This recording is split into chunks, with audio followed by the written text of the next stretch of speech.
magnifique début de journée. J'espère que ça se passe bien pour vous. On profite du soleil qu'on a ce matin. Il y aura peut-être un orage cet après-midi. On ne peut pas se plaindre qu'il y a eu énormément de pluie dans les dernières semaines quand même. Et savez-vous quoi? Ça en prend. Merci beaucoup de choisir le 88.3, même si la campagne électorale municipale débute officiellement demain. Elle est officieusement bien débutée quand même depuis quelques temps. Le maire sortant, Bruno Marchand, fait des promesses importantes, intéressantes pour Saint-Roch, pour la basse-ville en général. Il est en studio pour répondre à vos questions ce matin. Bonjour, M. Marchand, comment ça va? Ça va bien, bon jeudi. Merci beaucoup de prendre le temps de venir en studio. Plaisir. Mon petit doigt me dit que vous vous êtes pas levé à 7h30. Là. Le hamster doit être parti depuis un petit moment déjà. Oui, depuis plusieurs heures. Qu'est-ce qui vous occupe l'esprit ce matin? Là? Il y a toujours un truc qui nous occupe l'esprit quand on se lève, là.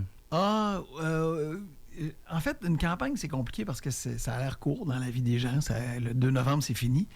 Mais c'est complexe parce que chaque jour amène son lot d'événements, amène son lot d'actualités, amène son lot de revirements. Fait que la campagne, pour l'instant, même si elle est juste officieuse, va bien. Mais chaque jour, on se lève en se disant, OK, qu'est-ce qu'on peut faire de mieux? Ouais. Qu'est-ce qu'on peut faire aujourd'hui qui va faire une différence? Comment on peut expliquer? Comment on peut entendre? Comment on peut écouter? Alors, chaque matin, c'est comme ça que je me réveille ces jours-ci.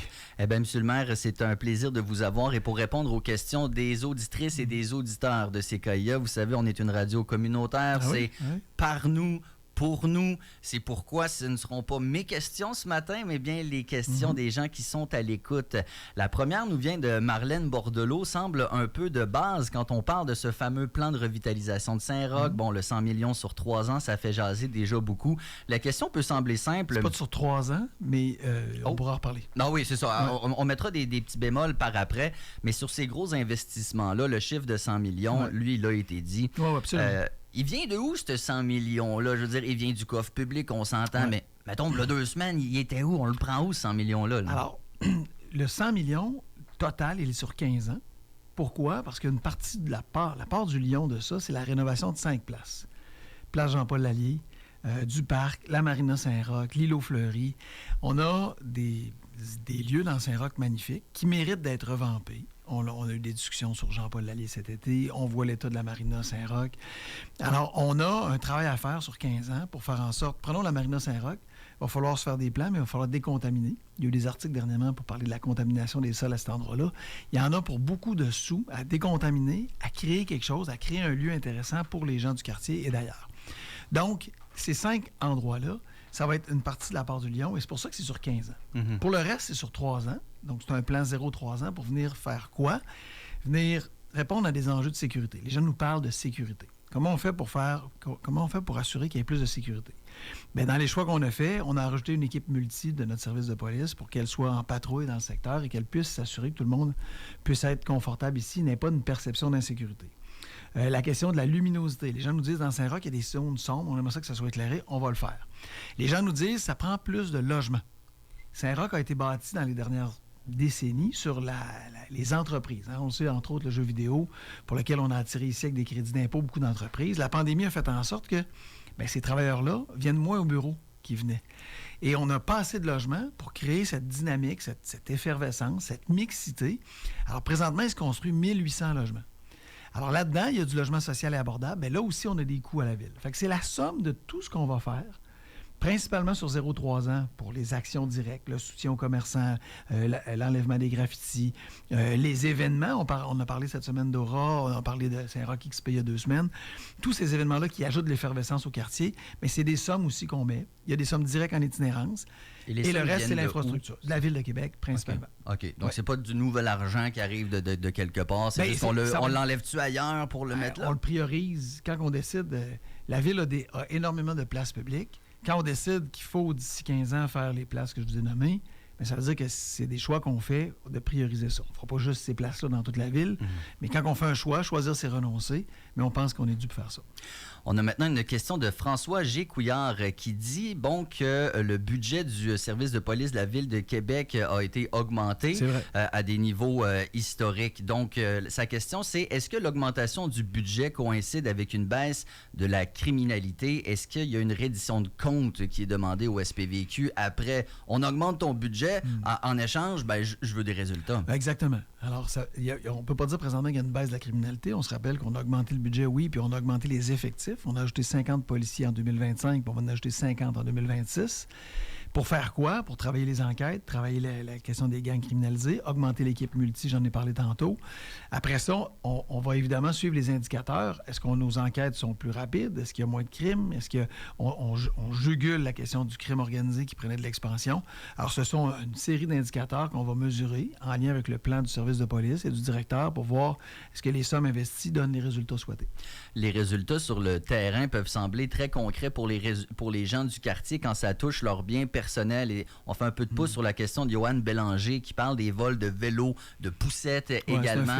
C'est un fléau dans la ville, tout le monde le sait. Des groupes citoyens, ça ne fait que parler de ça. Et on parle du service de police de la Ville de Québec. Bon, il y a de l'argent.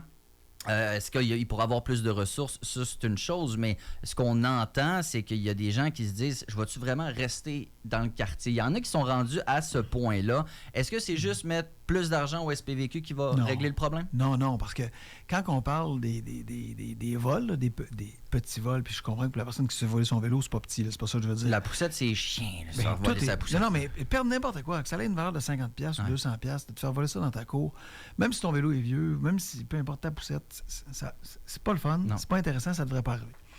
Alors, on doit travailler, oui, à être capable d'enquêter, mais en même temps, face aux différents enjeux que nous avons, c'est pas vrai que la police peut enquêter sur tous les larcins qui se font. Bien. Alors, comment on fait pour avoir une ville plus sécuritaire? Bien, il faut travailler à certains éléments qui vont faire en sorte que, oui, il y a de la police, mais c'est pas la seule solution. Donc, ces vélos, on a mis en place certaines mesures pour essayer de mieux identifier les vélos, plus les retrouver, désinciter la vente facile de vol, mais il en reste beaucoup à faire. Il y a des villes qui sont impressionnantes là-dessus, puis on peut s'inspirer d'ailleurs. Comme quoi, par exemple? Bien, tu sais, ce qu'on avait fait avec le garage, cette idée d'être capable d'avoir une communauté qui identifie les vélos et qui est capable rapidement, lorsqu'on voit un vélo qui revient sur le marché, de l'identifier son propriétaire, d'éviter que ça soit intéressant de voler et facile de le vendre. Ça vient juguler le fait que il n'y a personne, en tout cas, dans ces criminels-là, il n'y a personne qui vole un vélo présentement pour l'utiliser. C'est très rare. C'est plus pour faire de la revente. Et c'est des gens qui en volent plusieurs et pour les revendre. Si on coupe la revente, si on s'assure de faire en sorte que c'est plus difficile de les revendre, bien, ça devient moins intéressant de voler le vélo. Ça suppose quand même de faire de la répression. Il faut pogner ces voleurs-là, ça n'a pas de sens. On en réussit, mais il faut mettre une série de mesures qui vont faire en sorte qu'on va dissuader, notamment toute la question des lieux d'entreposage sécurisés, pour faire en sorte que les gens ne se fassent pas voler. Là, on parle de vélo, mais autres biens comme ça. On a une autre question, M. Bruno Marchand. Et les infractions dans les maisons, là, des gens qui rentrent et qui volent des choses. Ça a l'air d'être vraiment un problème, là, la mixité, la cohabitation, appelons ça mais c'est pas juste ici, on le vit dans d'autres quartiers. Là. C'est pas juste Saint-Roch. Là. On parle de Saint-Roch ce matin, mais ça peut être ailleurs, c'est clair. M. Marchand, la question de Tayana Rousseau-Saucier, je vous la lis intégrale, là, après s'il y a des bémols. M. Marchand, en sachant que certaines données révèlent que des personnes noires et arabes sont parfois plus interpellées par la police que les personnes blanches. Reconnaissez-vous qu'il y a une problématique de profilage racial à Québec et qu'allez-vous faire pour lutter contre celle-ci? Bien, alors là-dessus, ça fait plusieurs fois qu'on se fait poser la question en conseil de ville. Il y a des gens qui sont convaincus qu'il y a du profilage. Moi, je ne suis pas convaincu de ça. Ça ne veut pas dire qu'on n'a pas des pratiques à continuer de bonifier, à les adapter, à les améliorer. C'est ce que le service de police fait. Le service de police a à se diversifier, à s'ouvrir aux différentes communautés. Et il le fait, et il est en évolution, et il doit continuer d'évoluer, et c'est exactement là qu'on se situe. Après ça, il y a eu des jugements de justice qui sont contestés, il y a différentes interprétations. Nous autres, notre objectif, là, c'est d'avoir une police qui, peu importe la communauté avec qui elle travaille pour prendre soin de tout le monde. Et présentement, on a une police qui a un plan d'action très solide pour continuer de s'améliorer. C'est plus du tout le même service de police qu'il y a 10, 15, 20 ans. Les pratiques sont en amélioration, les pratiques sont en évaluation continue. Et ça, pour moi, ça me rassure parce que n'importe quel citoyen ici a ses droits. Après ça, la police doit pouvoir aussi intervenir. Puis là, je ne parle pas de communauté, je parle de peu importe la personne qui commet un crime. Et on essaie de trouver cet équilibre entre être capable d'agir et en même temps pas positionner des communautés avec des préjugés sur et des stéréotypes. C'est pas ça qu'on veut faire.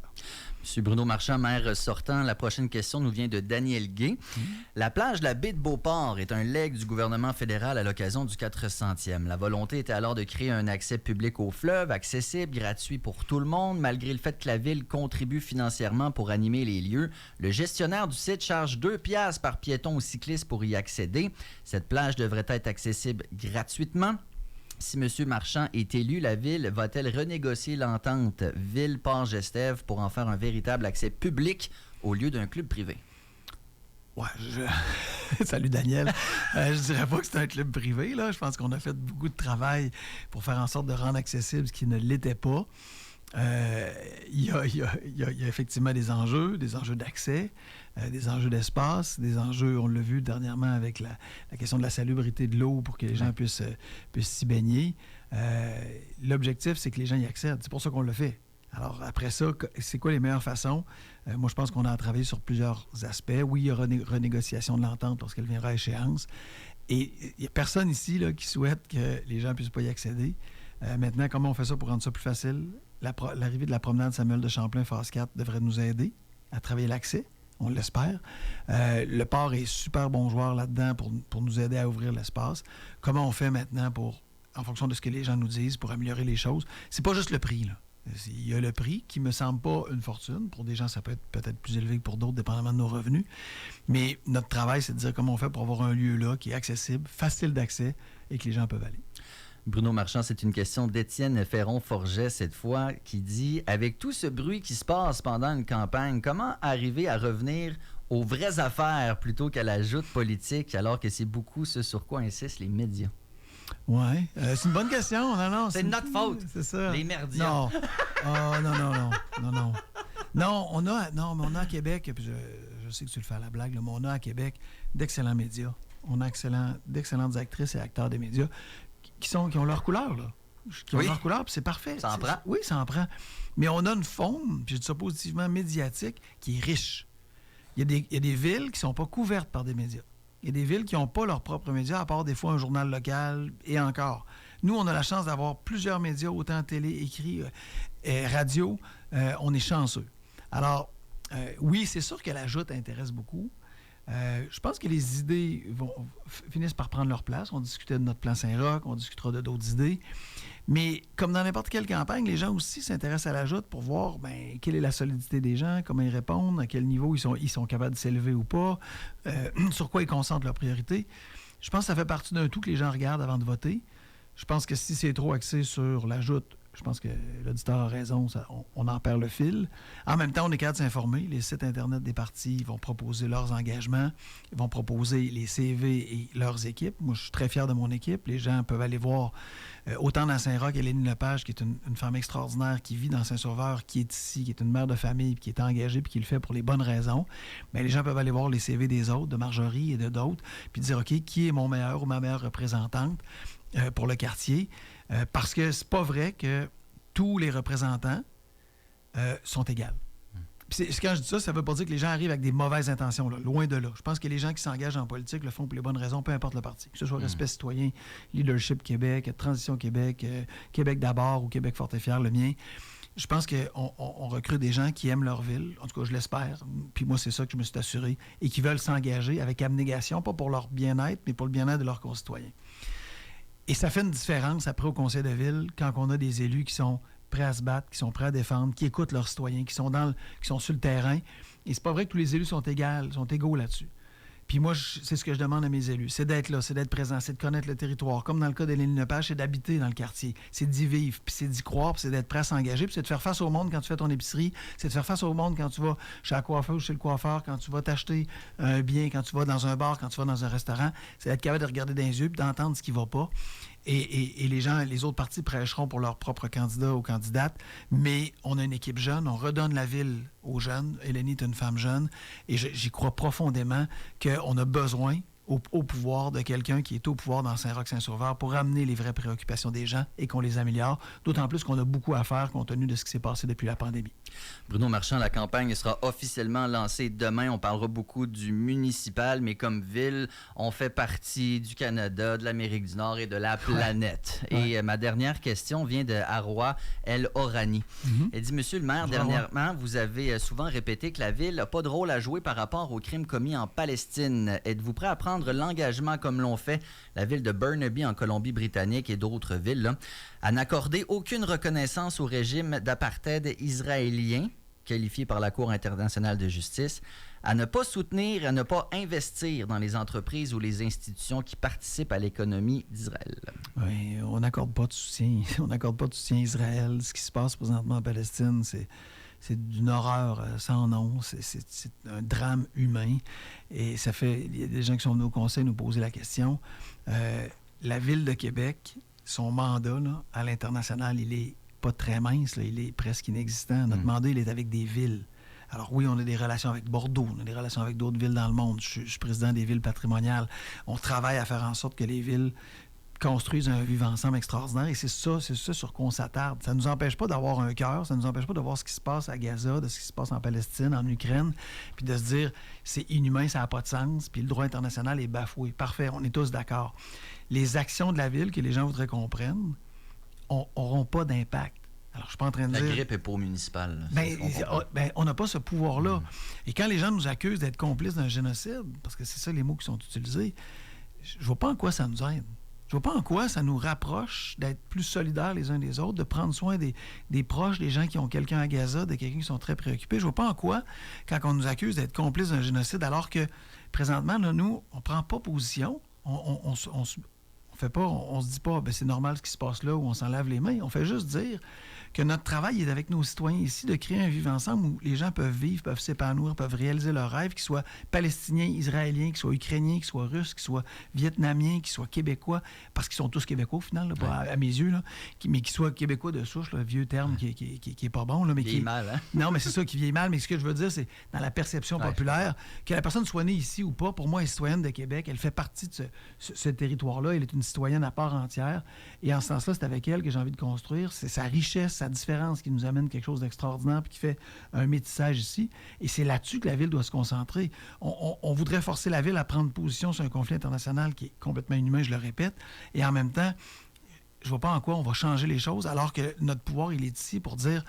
Peu importe d'où tu viens, à partir du moment où tu habites ce territoire-ci, tu es une citoyenne, un citoyen à part entière, puis on va travailler très fort pour que jamais on soit raciste, pour que jamais qu'il y ait d'ostracisation, pour que tu aies le plein pouvoir sur tes rêves et que tu puisses les réaliser. C'est ça, la Ville de Québec. En terminant, M. Marchand, qu'est-ce qui vous attend aujourd'hui? Pas grand tournage de pouce, d'après moi? Non, on ne se tourne pas beaucoup les pouces. Là, on s'en va dans un sommet sur le patrimoine juste après. Petite réunion de campagne pour regarder la journée. Après ça, mes fonctions de maire restent. Hein? Ben oui. Alors, on a quelques entrevues pour parler justement dans le soleil de notre plan Saint-Roch.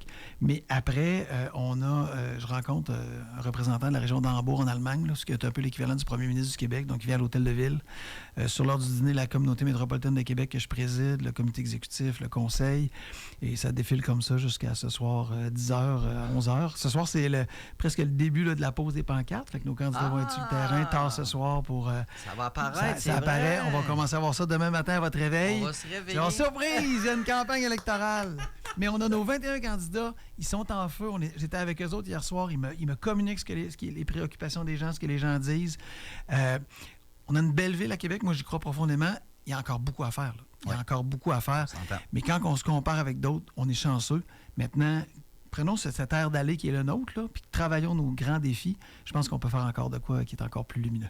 Bruno Marchand, maire sortant de la Ville de Québec, merci beaucoup d'avoir pris le temps de venir nous voir. Passer une belle journée, une bonne campagne. Salut. Merci, bye-bye. 8h18 maintenant, vous écoutez Québec Réveil à CKI. On est la radio urbaine de Québec. On